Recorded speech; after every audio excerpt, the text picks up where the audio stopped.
como é que você tá, cara? Tudo jóia? Seja bem-vindo a mais um vídeo aqui pra gente falar agora a respeito de como é que a gente faz para construir um plano de carreira. Bora lá! Então vamos lá, meu amigo, antes de mais nada, se você não está inscrito no nosso conteúdo, já se inscreve aqui porque toda semana tem conteúdo novo para você. Já se inscreve e ativa as notificações. Caso você tenha uma necessidade de se aprofundar no tema, ou de repente de precisar de apoio, ou até mesmo qualificação do seu time de como fazer isso, basta entrar em contato com a gente aqui no nosso QR Code ou de repente no nosso contato aqui na nossa descrição, fechou? Bom, falando aqui a respeito de como é que a gente estrutura, eu quero te falar primeiramente a respeito da importância de termos um plano de carreira dentro de uma empresa. Olha, se antigamente, né, era mais difícil, era difícil claramente, manter um profissional dentro de uma companhia, que dirá hoje, né? Com as novas gerações aí vindo, né? Existe aí uma característica de que esses profissionais não tendem, em média, a ficar muitos anos dentro de uma mesma empresa. Sendo assim, a gente precisa investir razoavelmente em um plano de carreira, um plano de desenvolvimento desses profissionais. Olha só essa reportagem aqui. Retenção de talentos ainda é desafio no meio corporativo. A gente ainda tem uma grande dificuldade para reter esses talentos. Isso se deve muito a não termos aí um plano de carreira. Só que para a gente poder montar um plano de carreira, é fundamental que primeiramente a gente tenha uma descrição de cargo. Então, quando a gente vai contratar um profissional, a gente vai contratar o profissional ali para poder executar uma atividade. Se a descrição de cargo daquele profissional é de domínio do RH e não do gestor, que é de fato responsável por aquilo, aí temos um problema. O RH não é o departamento que tem conhecimento a respeito de todos os departamentos dentro da empresa, passando por PCP, compras, passando ali pela área produtiva, prestação de serviço, atendimento ao cliente. Poxa, é cobrar demais de um departamento que ele tenha um conhecimento muito abrangente que ele não vai ter, não é competência dele ter aquilo. A competência de quem sabe exatamente o que o profissional tem que desempenhar é do gestor. O gestor é responsável pela descrição de cargo. O RH é apenas o guardião dessas informações para manter as informações padronizadas. Bom, sendo assim, descrição de cargo tem que conter aí quais são as competências técnicas e as competências comportamentais desse profissional, bem como também as informações relacionadas à experiência esperada para ocupar aquela posição e o nível de escolaridade. Tirando aí nível de escolaridade, competências técnicas, comportamentais e experiência, a gente vem com a descrição das atividades, que vem por último, mas não menos importante. A descrição das atividades é para que serve aquela função, a missão do cargo, o que ele faz, quais são as atividades que ele desempenha no dia a dia dele. Ah, ele faz contas a pagar, ele faz contas a receber, ele faz controladoria, ele faz isso, ele faz aquilo. O que o profissional executa? Quais são as responsabilidades dele? Não podem ser atividades genéricas, a ponto da gente ter algo tipo atividades relacionadas às demandas do gestor. O que é essa descrição? Imagina você pegando uma descrição de cargo, entregando na mão do profissional e falando assim: olha, essa aqui é a sua descrição de cargo, lê aí e vê se está certo. Cara, tá estranho, não é? Pois é, uma boa descrição contém ali todas as competências técnicas e comportamentais do profissional, a missão do cargo, para que ele serve e, em compensação também, as atividades que ele executa no dia a dia. Se a gente não tem clareza das atividades que ele desempenha, como é que a gente vai conseguir direcionar ele o que ele tem que fazer? Descrito o cargo, muito bem definido, descritas as atividades que ele desempenha, aí a gente consegue avançar. Quando a gente tem as atividades, a gente tem aí um profissional que executa processos e projetos. O que é processo, o que é projeto? Processo é o que a gente faz no dia a dia. É todo dia a mesma coisa, entre aspas, né? Então, Telefônica 15, Thiago Cardoso, boa tarde, com quem falo? Qual o motivo do cancelamento da linha, senhor? Durante algum tempo, essa foi uma jornada que eu tive dentro de uma companhia. E essa era a frase que eu usava. O atendimento ao cliente era uma atividade, era um processo. Porém, a gente não tem só processos. Além das atividades rotineiras que um profissional executa, a gente também tem as atividades que são de projetos. Ter aí um Objective Key Results, ou em outras palavras, uma meta individual, um objetivo principal para aquele colaborador para alcançar dentro da companhia, é algo importante para que ele consiga se desenvolver. Isso a gente trabalha projetos. Olha, além de você fazer tudo que você tem para fazer, você ainda tem que fazer mais isso. Bom, descrito então cargo, os processos e os projetos que ele tem que desenvolver, agora a gente consegue avançar então para um segundo passo.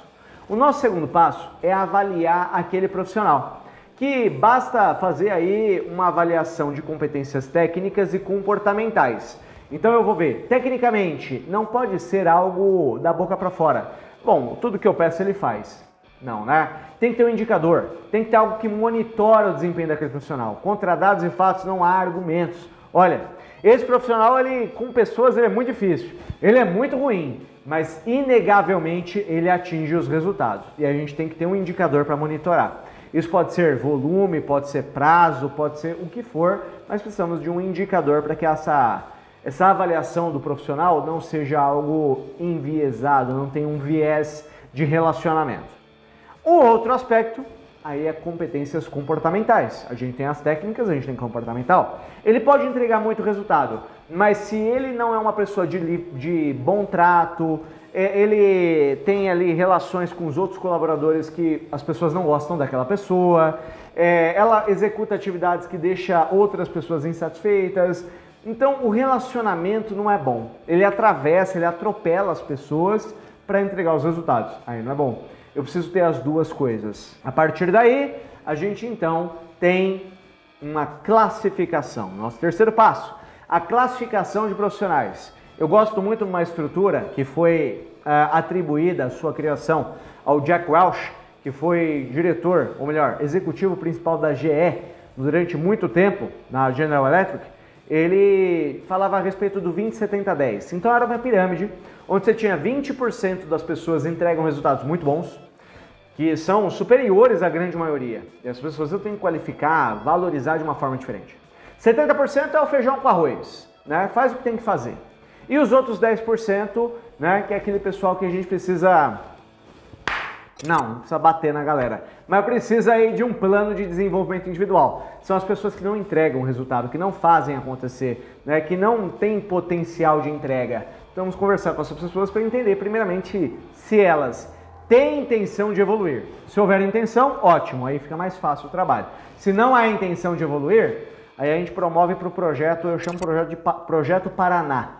Para na rua, né? É um projeto aí que você pode promover o profissional se ele não entregar os resultados, se ele não tem intenção de entregar os resultados, se ele não está motivado e se ele entender que ele não tem nada para melhorar. Aí, hire slow, fire fast, né? Contrata devagar, demite rápido, mas não mantém gente que não entrega resultado com você. Promove eles para concorrência, melhor, tá? Depois que você define, então, esse plano de desenvolvimento individual para o profissional, faz ali as classificações ali desses profissionais, você então vai remunerar, vai qualificar, vai de alguma forma desenvolver eles mais como sendo o nosso próximo passo. Nosso próximo passo então é o reconhecimento dos profissionais que entregam mais resultado. O reconhecimento dos 20-70-10 que eu havia mencionado, 20% são muito bons. A gente tem que aumentar o salário, a gente tem que, de repente, dar uma participação em alguma coisa, a gente tem que, de repente, dar algum tipo de benefício para aquele profissional, porque esse profissional, seja uma promoção, seja um aumento salarial, ele entrega mais que os outros, não dá para manter ele da mesma forma. Assim como os 70% está brigando para conseguir crescer, e aqueles 10%, você precisa de um desenvolvimento principal ali naquela galera para resgatar eles daqueles 10% e jogar eles para os 70% ou, quiçá, para os 20%. Agora, o que não dá é você manter todo mundo da mesma forma. Você tem 20, 70 e 10, certo? Se você valoriza todo mundo igual, qualifica todo mundo igual, valoriza e beneficia todo mundo igual, o sentimento que vai dar é que os 20% que são diferenciados vão falar, aqui ninguém me dá o devido valor. E aí você tem dois problemas. Esse cara que é muito bom vai embora e o cara que é ruim fica. Esse é o problema. Ficou claro? Bom, então, por isso é importante ter uma classificação diferente entre profissionais, tá? E nessa classificação, algum tipo de benefício. Claro que você não vai expor os profissionais ruins para o público, mas é importante você expor os profissionais muito bons. Muito bem, Feito isso, aí a gente elabora um plano de carreira, um plano de crescimento desses profissionais. Claro que não esperando até o momento ali da avaliação do profissional para poder montar esse plano. Esse plano pode vir bem antes, tá? E esse plano, eu particularmente, eu já vi tudo que é estrutura. Tem um monte de letra. Estrutura em I, estrutura em W, estrutura em Y é aquela que eu vejo que dá mais certo. Então aqui eu estou para te recomendar aquilo que dá mais certo. A estrutura em Y, a gente está falando de ter um profissional que cresce dentro da companhia e que chega um determinado momento, que vai ser, por exemplo, como um analista pleno ou sênior, um operador nível A, B, C, né? Um profissional que está num nível razoavelmente bom como profissional e que a próxima posição dele ou vai ser para um especialista ou algo do tipo, ou vai ser um caminho de gestão. Ambos os caminhos existem potenciais. O profissional especialista, ele vai se desenvolver para chegar na última posição como um consultor, potencialmente, um especialista naquela atividade, um operador treinador, não, mas é um especialista naquele tema. E eu tenho os profissionais que vão ocupar uma posição como gestão. Essa posição como gestão, ele tem potencial de chegar, por exemplo, a coordenador, supervisor, gerente, diretor, até mesmo CEO da empresa, quiçá, né? Ou seja, existe então uma estrutura e essa estrutura precisa estar clara. Quais são as remunerações que existem ali dentro, tendo classificações preferencialmente, tipo A, B e C como remuneração. Remuneração A, um valor, remuneração B, outro valor, remuneração C, um outro valor. Depois para uma posição pleno, A, B e C, sênior, A, B e C, e assim sucessivamente dentro de toda a empresa. Só que, claro, eu não vou ter aí júnior, pleno e sênior em todas as posições. Quando a gente chega num nível de gestão ou de especialista, a gente não tem mais nível júnior, pleno e sênior, mas sim 1, 2 e 3, por exemplo, né? Não dá para eu colocar aquele um gerente nível júnior. Fica estranho, né? Gerente júnior, embora tenha um ou outro aí no mercado, né? Mas gerente júnior não tem. Ou é gerente 1, gerente 2, gerente 3. Ficou claro?